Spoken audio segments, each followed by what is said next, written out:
नमस्कार बच्चों, ईसा classes online education में आपका एक बार फिर से स्वागत है। देखिए बच्चों, 11th क्लास आरबीएसई बोर्ड का हमारा जो फर्स्ट चैप्टर है नमक का दारोगा, वो हमारा चल रहा है। अब तक हम इस पर 2 वीडियो देख चुके हैं। अगर आप लोगों ने वो पिछले वीडियो नहीं देख रखे तो एक बार ज़रूर देख लीजिए, ताकि आप लोगों को ये चैप्टर अच्छे से समझ में आ सके। आज के इस वीडियो के अंदर हम लोग इस कहानी को आगे पढ़ेंगे। अब तक हम लोग इसमें क्या पढ़ चुके हैं कि ये नमक का दारोगा जो कहानी है, ये एक आदर्श उन्मुखी यथार्थवादी कहानी है, जिसमें मुंशी प्रेमचंद जी ने समाज में एक आदर्श स्थापित करने की कोशिश की गई है। साथ ही समाज का जो दृष्टिकोण है, समाज की जो स्थिति है, उसे भी यहाँ उन्होंने उजागर करने की कोशिश की गई है कि यहाँ किस तरह भ्रष्टाचार, रिश्वतखोरी, बेईमानी फैली हुई है। ठीक है ना। तो उस समय जो ईश्वर प्रदत्त वस्तु यानी कि जो नमक है, उस नमक के ऊपर क्या लग गया था, कानून बन गया था, टैक्स लग गया था। तो कहने का मतलब है उसके लिए अलग से एक विभाग बना दिया गया था। उस नमक विभाग का जो दारोगा पद है, उसके लिए सबका मन जो है लालायित रहता था। उस समय अंग्रेजी शिक्षा और जो ईसाई मत है, उसे एक ही माना जाता था। आप इसे साधारण शब्दों में ऐसे समझो कि ये अंग्रेजों का वह समय था जहां अंग्रेजी शिक्षा का और ईसाई मत का क्या था, बोलबाला था। फारसीदा लोग, जो फारसी पढ़ने वाले लोगों का जो थे वो अधिकता थी। उर्दू और जो फारसी लैंग्वेज है उसका महत्व अधिक था। तो जो फारसीदा लोग हैं वो अलग अलग पदों पर व्यवस्थित हो जाते थे। तो जो मुंशी वंशीधर है वो भी नौकरी की तलाश से घर से निकलते हैं। तो जब वो घर से निकलते हैं तो उनके जो पिताजी हैं वो उन्हें रिश्वतखोरी के बारे में खुल कर के उपदेश देते हैं। ये समाज का एक चरित्र दिख रहा है कि किस तरह वहाँ रिश्वतखोरी या ऊपरी आमदनी जो है उसके बारे में लोग बात करते थे। तो जब वंशीधर घर से निकलता है, पिताजी उससे कहते हैं कि बेटा घर की दुर्दशा देख रहे हो, ठीक है ना, लड़कियां हैं ये तो घास फूस की तरह बढ़ रही हैं, मैं कगारे पर का वृक्ष हो रहा हूं, न जाने कब गिर पड़ूं।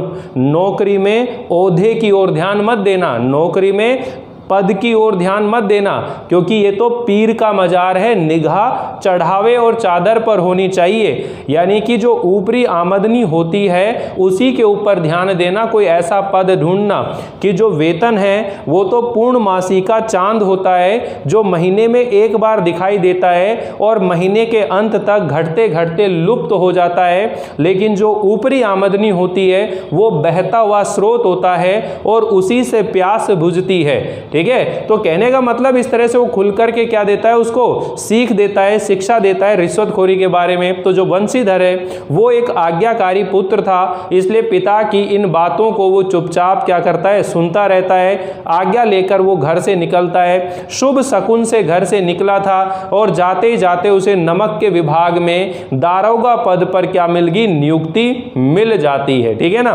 तो ये कहानी जो है अधर्म पर धर्म की जीत है, असत्य पर सत्य की जीत है। एक आदर्श उन्मुखी यथार्थवादी कहानी है। इसके कथानक के ऊपर हम लोग चर्चा कर चुके हैं। पिछले वीडियो में बहुत अच्छे से हम लोगों ने बात करी थी। आज हम उस मुद्दे पर बात नहीं करेंगे। आगे के जो कहानी के जो 6 तत्व हैं, उनके जो सेकंड तत्व है पात्रों के बारे में भी बात करेंगे। लेकिन पहले हम लोग इसको रीड करते हैं, रीडिंग करते हैं, फिर पढ़ते हैं। तो देखिए, ये फर्स्ट पार्ट हमारा चल रहा है जिसका नाम है नमक का दारोगा। नाम क्या है बच्चों, नमक का दारोगा। और ये एक कहानी है और इसके जो लेखक हैं वो हैं प्रेमचंद जी। ठीक है, ये इसके लेखक हैं। तो इस बार आपके व्याख्याएं नहीं आ रही हैं, लेकिन पैराग्राफ वाइज क्वेश्चन आएंगे। तो जब ये चैप्टर समाप्त होगा तो मैं आपको एक पैराग्राफ लिख करके और उसके क्वेश्चन उत्तर जो है वो समझाऊंगा और आपको एक पैटर्न समझाने की कोशिश करूंगा, जिससे कि आप ये समझ सकें कि एग्जाम के अंदर किस तरह के क्वेश्चन आने वाले हैं, पेपर का पैटर्न कैसा होने वाला है, इस बारे में भी हम लोग चर्चा करेंगे। तो देखिए बच्चों, अपनी अपनी बुक निकाल लीजिए। हमने अभी तक ये फर्स्ट पैराग्राफ जो है इसको रीड कर चुके हैं और इसके बारे में चर्चा कर चुके हैं। कल के वीडियो के अंदर आप लोगों ने यहाँ देखा था कि इन बातों को निगाह में बांध लो, ये मेरी जन्म भर की कमाई, यानी कि रिश्वतखोरी का जो उपदेश चल रहा था। तो इस उपदेश के बाद पिताजी ने उसको आशीर्वाद दिया। ये उपदेश देने के बाद पिताजी ने क्या किया, उसको आशीर्वाद दिया। वंशीधर जो थे एक आज्ञाकारी पुत्र थे, ये बातें ध्यान से सुनी और तब घर से वो चल खड़े हुए। इस विस्तृत संसार में उनके लिए धैर्य जो है, पेशेंस जो है, वही उनका मित्र था। उनकी खुद की जो बुद्धि है वो अपनी पथ प्रदर्शक मार्ग दिखाने वाली थी और आत्म अवलंबन यानी कि स्वयं पर निर्भर होना, आत्म अवलंबन ही अपना सहायक था। लेकिन अच्छे शकुन से चले थे, जाते ही जाते नमक विभाग के दारोगा पद पर प्रतिष्ठित हो गए। वेतन अच्छा और ऊपरी आय का तो ठिकाना ही ना था। क्यों? क्योंकि नमक विभाग बना हुआ था, नमक पर कानून लगा हुआ था। इसलिए वृद्ध मुंशी जी को जब ये सुख संवाद मिला कि बेटा नौकरी पे लग गया भाई, ये जब सुख संवाद मिला तो फूले ना समाये, मतलब खुशी का कोई ठिकाना ना रहा। अभी आप 11th-12th में पढ़ रहे हो और पढ़ने के बाद तुरंत आपकी नौकरी लग जाए और जब पिताजी को खबर मिला, अरे यार बेटे की नौकरी लगी, अरे वाह, आनंद आ गए, मजे आ गए। तो ऐसे ही जब वृद्ध मुंशी जी को अपने बेटे मुंशी वंशीधर के नौकरी पर लगने का समाचार मिला तो वो फूले ना समाये, अर्थात अत्यधिक खुश हुए। महाजन कुछ नरम पड़े, यानी कि जिन लोगों से रुपए ले रखे थे, ब्याज पर कर्ज ले रखा था, वो महाजन थोड़े क्या पड़ गए, नर्म पड़ गए। ठीक है ना। और कलवार की आशा लता लहलाई, यानी कि जिन लोगों से उन्होंने रुपए ले रखे थे उन्हें थोड़ी उम्मीद की किरण नजर आई और पड़ोसियों के हृदय में शूल उठने लगे। यानी कि जब भी जीवन में आप लोगों की तरक्की होती है तो पड़ोसी सबसे ज़्यादा ईर्ष्या का भाव रखते हैं। तो वही चीज़ यहाँ पर बताइए कि पड़ोसियों के हृदय में शूल उठने लगे, अर्थात उन्हें पीड़ा होने लगी, दुख होने लगा। अब ये एक बात हो गई यहाँ तक कि क्या क्या किस तरह से उसे नौकरी मिली और नौकरी मिलने के बाद में अब उसकी नौकरी लग चुकी है और उसकी ड्यूटी है यमुना घाट पर, यमुना नदी के किनारे पर उसकी ड्यूटी लगी हुई है। सर्दियों के दिन हैं, सब सर्दियों के दिन के अंदर आप देखो कितना गहरी सर्दी होती है, रात में सन्नाटा रहता है, घर से निकलने का मन नहीं करता। लेकिन ऐसे समय में भी ये जो मुंशी वंशीधर है बिल्कुल सजग और सचेत रहकर अपनी ड्यूटी करता है और वहाँ से गुजरने वाली पंडित आलोपी दिन की गाड़ियों को रोक लेता है और रात में उसे गिरफ्तार भी करता है। वो सारा घटनाक्रम अभी आने वाला है, तो इसको रीड करते हुए चलते हैं। जाड़े के दिन थे और रात का समय था, सर्दियों के दिन थे और रात का समय था। नमक के सिपाही चौकीदार नशे में मस्त थे, मतलब नमक के जो सिपाही थे या चौकीदार थे वो नशे में व्यस्त थे। मुंशी वंशीधर को यहाँ आए हुए अभी 6 महीनों से अधिक नहीं हुए थे, मतलब 6 महीने पहले यहाँ पोस्टिंग हुई थी, 6 महीने से अधिक नहीं हुए। लेकिन इस थोड़े समय में ही उन्होंने अपनी कार्य कुशलता और अपने उत्तम आचार से, अपने उत्तम आचरण से अफसरों को मोहित कर लिया था। अफसर लोग उन पर बहुत विश्वास करने लगे। नमक के दफ्तर से 1 मील पूर्व की ओर जमुना नदी बहती थी। जहाँ पर नमक का ऑफिस था वहाँ पर उनके 1 मील पूर्व की ओर में यमुना नदी बहती थी और उस पर नावों का एक पुल बना हुआ था। नावों का क्या बना हुआ था? पुल बना हुआ था। दारोगा जी किवाड़ बंद किए हुए मीठी नींद से सो रहे थे, मतलब दारोगा कौन? मुंशी वंशीधर भी किवाड़ बंद के और उसको क्या कर रहे थे? सो रहे थे। ठीक है। अचानक आंख खुली तो नदी के प्रवाह की जगह गाड़ियों की गड़गड़ाहट तथा मलाहों का मतलब है मछुआरे, मलाह शब्द जो है इसका क्या है? मछुआरे। ठीक है। तो नदी के प्रवाह की जगह उसे गाड़ियों की गड़गड़ाहट तथा मलाहों का कोलाहल सुनाई दिया। वो उठ बैठे। इतनी रात गाड़ियां क्यों नदी के पार जाती हैं? उसे संदेह हुआ, भाई इतनी रात को ये गाड़ियाँ ये नदी के पार क्यों जाती हैं? अवश्य कुछ ना कुछ गोलमाल है। उसके तर्क ने भ्रम को पुष्ट किया, मतलब उसके मन में जो तर्क आया था उसके भ्रम को और भी ज़्यादा क्या करा? प्रस्फुटित किया, यानी कि उसे उत्साहित किया। और तुरंत उसने वर्दी पहनी, तमंचा जेब में रखा और बात की बात में वो घोड़ा बढ़ाए हुए पुल पर आ पहुँचे, मतलब घोड़े पर सवार होकर के और वहाँ पर आ गए। वो पुल के पास आ गए। गाड़ियों की एक लंबी कतार जो है पुल के पार जाती हुई दिखी। गाड़ियों की एक लंबी कतार पुल के पार जाती हुई दिखी। डांट कर पूछा, किसकी गाड़ियां हैं? डांट कर पूछा, किसकी गाड़ियां हैं? तो उनमें से एक गाड़ी वाहन जो था, थोड़ी देर तक तो बिल्कुल सन्नाटा रहा, मतलब समझ रहे ना, दारोगा आ गए, ऐसा ही आ गया सामने, चेकिंग हो रही है, हाँ भाई किसकी गाड़ियां हैं? सन्नाटा छा गया। अब सन्नाटा छा गया, आदमियों में कुछ काना फूसी हुई। तब आगे वाले ने कहा, पंडित आलोपी दिन की। कौन पंडित आलोपी दिन? दातागंज के। मुंशी वंशीधर चौंक पड़े। पंडित आलोपी दिन जो थे वो इस इलाके के सबसे प्रतिष्ठित जमींदार थे। रुपये पैसों की कोई कमी नहीं थी। लाखों रुपयों का लेन देन करते थे। इधर छोटे से बड़े कौन ऐसा व्यक्ति था जो उनका ऋणी ना हो, जिसने उनसे कर्जा ना ले रखा हो। व्यापार भी बड़ा लंबा चौड़ा था। बड़े चलते पुर्जे आदमी थे, अंडरलाइन कर लेना, चलते पुर्जे आदमी का मतलब बड़े चालाक आदमी थे। अपनी वाक चतुरता से, अपने बोल चाल की कुशलता से वो बड़े से बड़ा काम जो है आसानी से करवा लेते थे। तो चलते पुर्जे आदमी थे। अंग्रेज अफसर उनके इलाके में शिकार खेलने आते थे और उनके मेहमान होते थे। 12 मास सदा व्रत चलता रहता था। 12 महीने सच्चाई का एक व्रत, सदाचार का व्रत चलता रहता था। मुंशी जी ने पूछा, गाड़ियां कहाँ जाएंगी? उत्तर मिला, कानपुर। ठीक है, लेकिन इस प्रश्न पर कि इनमें क्या है, फिर सन्नाटा छा गया। उन्होंने सारे जवाब दे, भाई गाड़ियां किसकी है? पंडित आलोपी दिन की है। कौन पंडित आलोपी दिन? दातागंज के।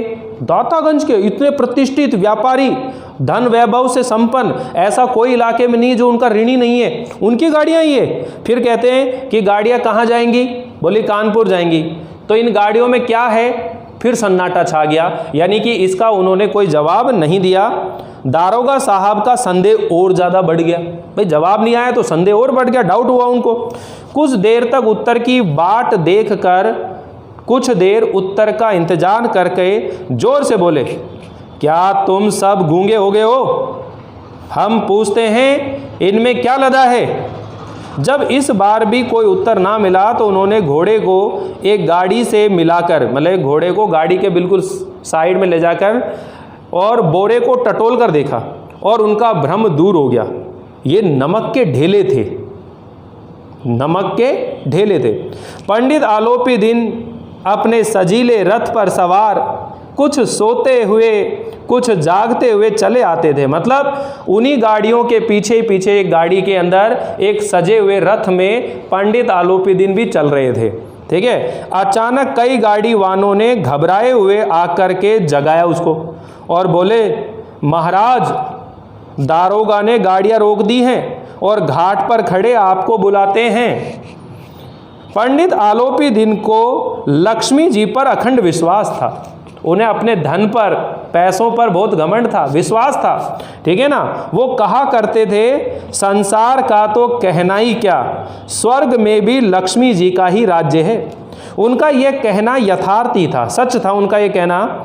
न्याय और नीति सब लक्ष्मी जी के खिलौने हैं। ये चाहे ना जैसा नचाती है, मतलब धन जिसके पास है वो अपने धन के बल पर कुछ भी कार्य कर सकता है। ठीक है, तो ये समाज की उसी स्थिति को बता रहे हैं। तो जो पंडित आलोपी दिन है, उन्हें अपने लक्ष्मी जी पर अटूट विश्वास था। ठीक है ना, उनका ये मानना था कि इस संसार में तो क्या, उस स्वर्ग में भी लक्ष्मी जी का ही राज्य है। ठीक है, और उनका ये कहना बिल्कुल सही था। न्याय और नीति सब लक्ष्मी जी के ही खिलौने हैं, इन्हें वे जैसे चाहती है नचाती है। लेटे ही लेटे और गर्व से बोले, बड़े अभिमान के साथ बोले, चलो हम आते हैं। ये कहकर पंडित जी ने बड़ी निश्चिंतता से, बड़े आराम से, निश्चिंत होकर उन्होंने पान के बीड़े लगाकर खाए। मतलब उन्होंने पान खाया, चलो अब देखते हैं हम कौन है, कौन सा दारोगा है। ठीक है, फिर लिहाफ ओढ़े, मतलब वो जो ओढ़ना होता है, लिहाफ का मतलब जैसे अपन गमछा टाइप में कुछ रख लेते हैं, तो उस लिहाफ को, चादर को उसको कंधे पर रखकर ओढ़े हुए दारोगा के पास आकर बोले, बाबूजी आशीर्वाद, कहिए हमसे ऐसा कौन सा अपराध हो गया कि गाड़ियां रोक दी गई?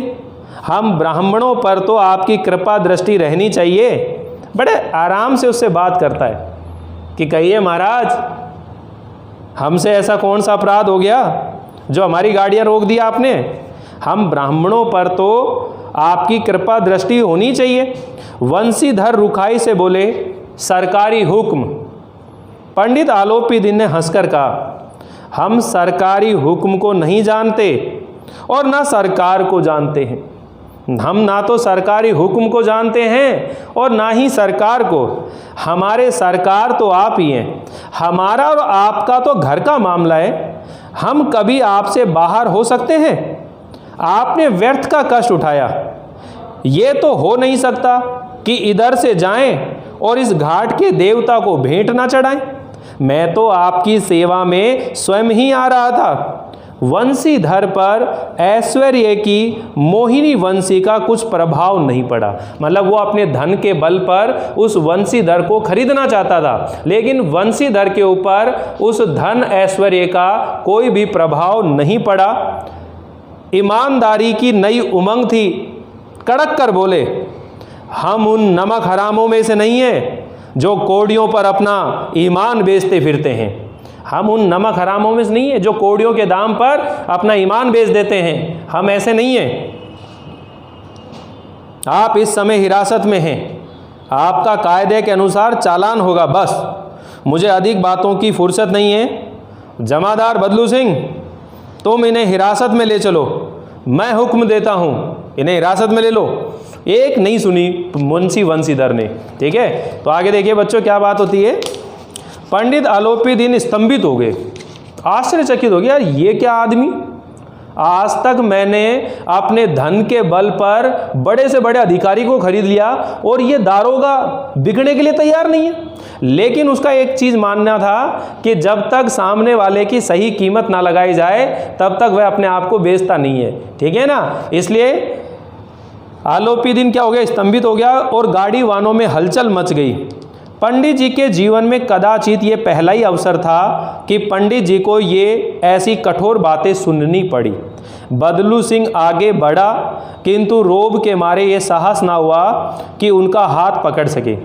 पंडित जी ने धर्म को धन का ऐसा निरादर करते कभी नहीं देखा कि पंडित आलोपी दिन ने धर्म पर चलने वाले लोगों को ऐसा नहीं देखा कि वो धन का इस तरह से निरादर करते हैं। विचार किया, यह अभी उद्दंड लड़का है, अभी नया नया नौकरी पर आया है, इसे थोड़ा सा अभिमान है अपने ऊपर, माया मोह के जाल में अभी नहीं पड़ा है, अल्लड़ है, झिझकता है। बहुत ही दीन भाव से, दया के भाव से बोले, बाबू साहब ऐसा ना कीजिए, हम मिट जाएंगे, इज्जत धूल में मिल जाएगी। हमारा अपमान करने से आपके हाथ क्या आएगा? हम किसी तरह आपसे बाहर थोड़े ही हैं। वंशीधर ने कठोर स्वर में कहा, हम ऐसी बातें नहीं सुनना चाहते। आलोपी दिन ने जिस सहारे को चट्टान समझ रखा था वह पैरों के नीचे से खिसकता हुआ मालूम हुआ।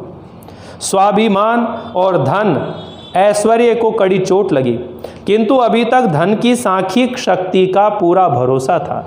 अगर रकम बढ़ा दी जाए तो जरूर आदमी खरीदा जा सकता है। अपने मुख्तार से बोले, लाला जी 1000 के नोट बाबू साहब को भेंट करो। आप इस समय भूखे सिंह हो रहे हैं कि बाबू साहब को 1000 रुपये दो। वंशीधर ने गर्म होकर कहा, 1000 नहीं, 1,00,000 भी मुझे सच्चे मार्ग से नहीं हटा सकते।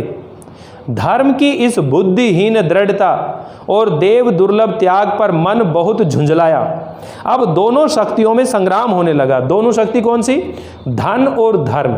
धन जो है उछल उछल कर आक्रमण करने शुरू करे। धन ने 1 से 5, 5 से 10, 10 से 15 और 15 से 20,000 तक नौबत पहुंच गई। किंतु धर्म अलौकिक वीरता के साथ इस बहुसंख्यक सेना के सम्मुख अकेला पर्वत की भांति अटल अविचलित खड़ा रहा। आलोपी दिन निराश होकर बोले, अब इससे अधिक मेरा साहस नहीं, आगे आपका अधिकार है। वंशीधर ने अपने जमादार को ललकारा, बदलू सिंह। तो बदलू सिंह मन में दारोगाजी को गालियां देता हुआ पंडित आलोपी दिन की ओर बढ़ा। पंडित जी घबराकर 2-3 कदम पीछे हट गए और अत्यंत दीनता से बोले, बाबू साहब ईश्वर के लिए मुझ पर दया कीजिए, मैं 25,000 पर निपटारा करने को तैयार हूँ। असंभव बात है। 30,000 पर किसी तरह भी संभव नहीं। क्या 40,000 पर भी नहीं? 40,000 नहीं, 40 लाख पर भी असंभव है। बदलू सिंह, इस आदमी को अभी हिरासत में ले लो। अब मैं एक शब्द भी नहीं सुनना चाहता। धर्म ने धन को पैरों तले कुचल डाला। मतलब धर्म ने धन को पैरों तले कुचल डाला, मतलब धर्म की क्या हुई? विजय हुई इस तरह से। आलोपी ने एक हष्टपुष्ट मनुष्य को हथकड़ियाँ लिए हुए अपनी तरफ आते देखा।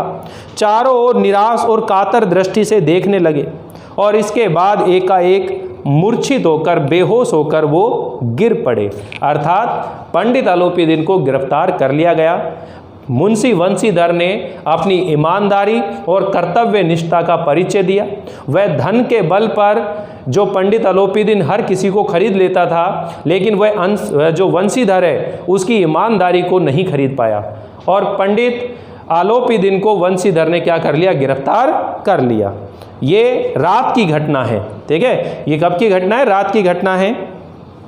दुनिया सोती थी पर दुनिया की जीभ जागती थी। अंडरलाइन कर लो बच्चों, ये क्वेश्चन बनेगा कि दुनिया सोती थी पर दुनिया की जीभ जागती थी। इसका मतलब क्या है कि जिस समय पंडित आलोपी को गिरफ्तार किया गया वह रात का समय था, लेकिन उस रात के सन्नाटे में भले ही सब लोग सो रहे हों, लेकिन सुबह होते होते सभी के मुंह से ये बात होना आरंभ हो गई थी कि पंडित आलोपी को गिरफ्तार कर लिया।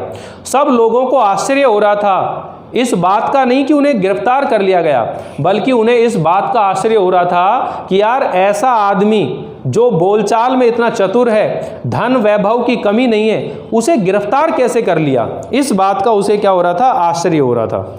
दुनिया सोती थी पर दुनिया की जीभ जागती थी।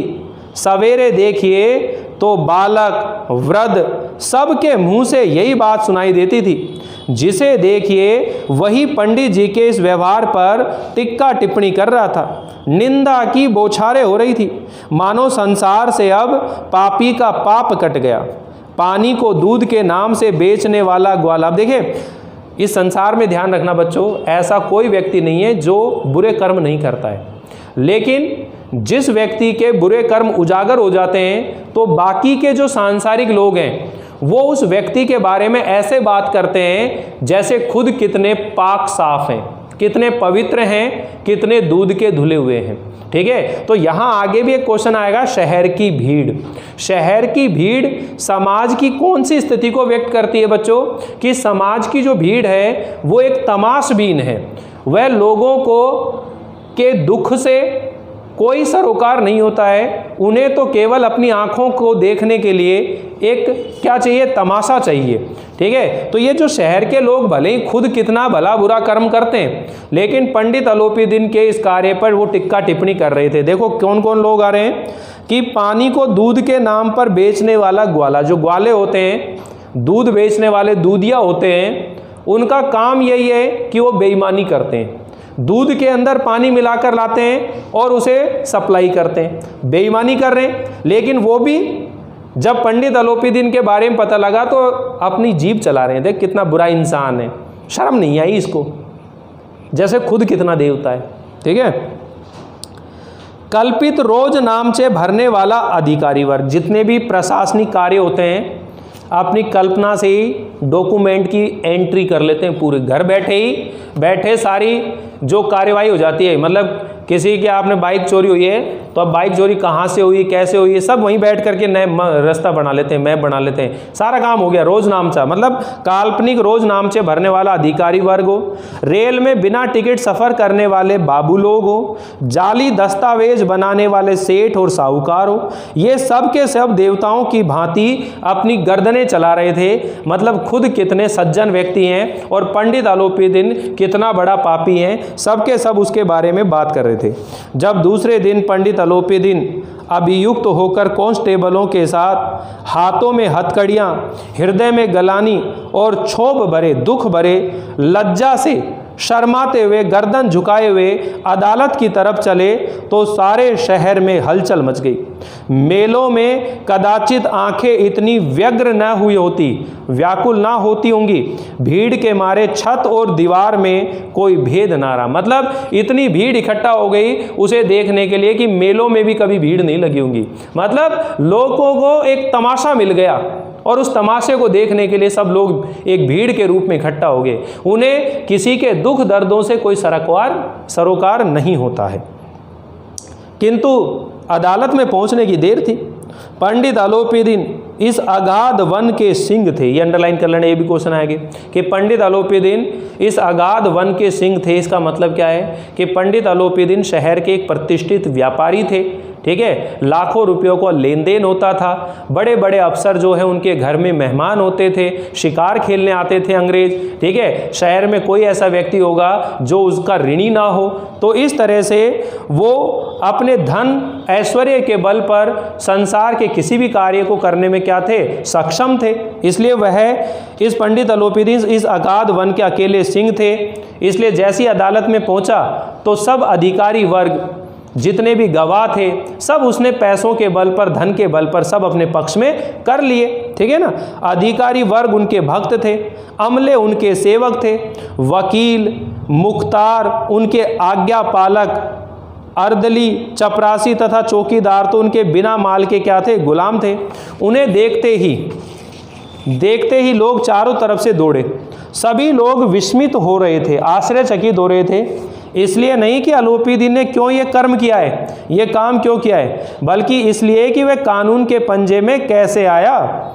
ऐसा मनुष्य जिसके पास असाध्य साधन करने वाला धन और अनन्य वाचालता हो, मतलब किसी भी असंभव कार्य को संभव करने वाला धन और अत्यधिक वाचालता है, वह क्यों कानून के पंजे में आए।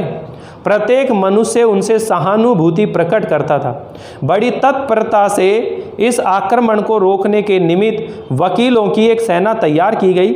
न्याय के मैदान में धर्म और धन में युद्ध ठन गया। मतलब एक बार धन और धर्म के बीच में युद्ध कहाँ हुआ था, जब वंशीधर ने यमुना नदी के किनारे अलोपीदीन को गिरफ्तार किया था तो वहाँ पर धन उछल कर आक्रमण कर रहा था। यानी कि पंडित अलोपीदीन उसे रिश्वत देने की कोशिश कर रहा था। 1000 से रिश्वत शुरू होती है और 40,000 तक पहुँच जाती है। लेकिन वहाँ धर्म जो है धन को अपने पैरों तले क्या कर देता है, कुचल डालता है। वहाँ धर्म जो है विजय होता है। लेकिन यहां न्यायालय में वापस धर्म और धन की क्या होता है, युद्ध ठन गया।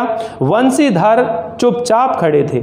उनके पास सत्य के सिवा ना कोई बल था, ना कोई स्पष्ट भाषण के अतिरिक्त कोई शस्त्र था। गवाह थे किंतु लोभ से डांवाडोल थे। ठीक है, यहां तक कि मुंशी जी को न्याय भी अपनी ओर से कुछ खिंचा हुआ दिख पड़ता था।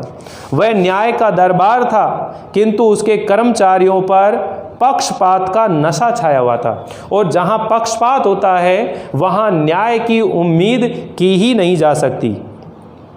किंतु पक्षपात और न्याय का क्या मेल, अर्थात जहां पक्षपात है वहां न्याय नहीं मिल सकता। जहां पक्षपात हो वहां न्याय की कल्पना भी नहीं की जा सकती। मुकदमा शीघ्र ही समाप्त हो गया।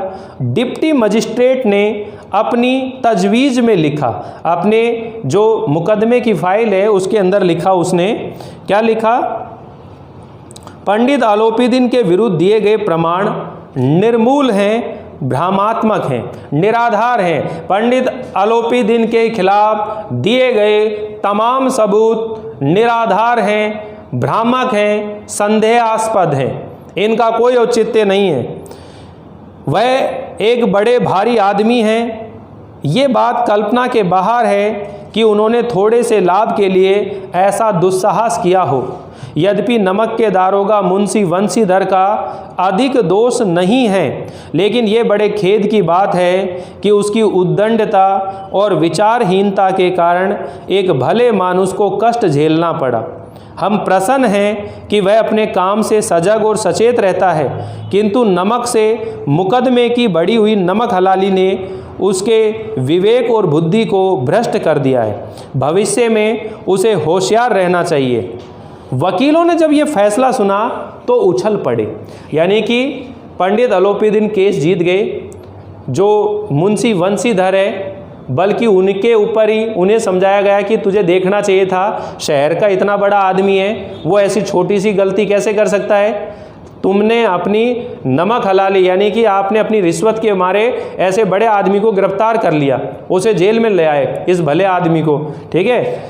वकीलों ने जब ये फैसला सुना तो उछल पड़े। पंडित अलोपीदीन मुस्कुराते हुए बाहर निकले।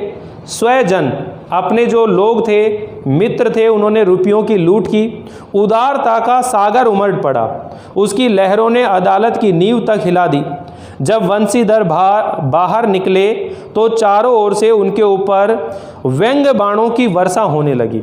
मतलब वंशीधर जब बाहर आए तो लोग उनके ऊपर व्यंग कर रहे हैं, देखो बड़ा दरोगा बन रहा है, ईमानदारी का नशा चढ़ा हुआ है इस पर। ठीक है। चपरासियों ने झुक झुक कर सलाम किया पंडित अलोपीदीन को, किंतु इस समय एक एक कटु वाक्य, एक एक संकेत उनकी गर्व अग्नि को प्रज्वलित कर रहे थे। पंडित अलोपीदीन की जो गर्व अग्नि है उसको बढ़ा रहे थे। कदाचित इस मुकदमे में सफल होकर वह इस तरह अकड़ते हुए ना चलते। आज उन्हें संसार का एक खेदजनक विचित्र अनुभव हुआ। न्याय और विद्वता, लंबी चौड़ी उपाधियां, बड़ी बड़ी दाढ़ियां और ढीले चोंगे एक भी सच्चे आदर के पात्र नहीं है। मतलब बड़े बड़े डिग्रियां लेने वाले जो अधिकारी हैं, लंबी चौड़ी उपाधियां प्राप्त करने वाले, ठीक है, बड़ी बड़ी दाढ़ी, ढीला चोंगा पहनने वाले, ये जितने भी समाज में ये जो प्रतिष्ठित लोग दिखाई दे रहे हैं, एक भी ईमानदार नहीं है। ठीक है। सच्चे आदर के पात्र नहीं है, सच्चे सम्मान के योग्य नहीं है। ठीक है। क्यों है? क्योंकि भ्रष्टाचार, बेईमानी और रिश्वतखोरी के अंदर लिप्त हुए पड़े हैं। ठीक है। तो वंशीधर ने धन से बैर मोल लिया था, उसका मूल्य उसका चुकाना अनिवार्य था, उसका मूल्य चुकाना अनिवार्य था। कठिनता से एक सप्ताह बीता होगा कि मुअत्तली का परवाना आ पहुंचा। मुअत्तली का लिख लो, उसे नौकरी से हटाने का फरमान आ गया, ऑर्डर आ गया। कार्यपरायणता का दंड मिला, कर्तव्य निष्ठता का उसे दंड मिला। बेचारे भग्न हृदय, बेचारे टूटे हुए हृदय से, दुख और खेद से व्यथित घर को चले। बूढ़े मुंशी जी तो पहले से ही कुड़बुड़ा रहे थे कि चलते चलते इस लड़के को समझाया था, लेकिन इसने एक ना सुनी, सब मनमानी करता है। हम तो कलवार और कसाई के तगादे सहे, बुढ़ापे में भगत बनकर बैठे हैं और वहाँ बस वही सूखी तनख्वाह। अरे हमने भी तो नौकरी की है और कोई ओहदेदार नहीं थे, लेकिन काम किया है, दिल खोल कर किया है, और आप ईमानदार बनने चले। घर में चाहे अंधेरा हो, मस्जिद में अवश्य दिया जलाएंगे।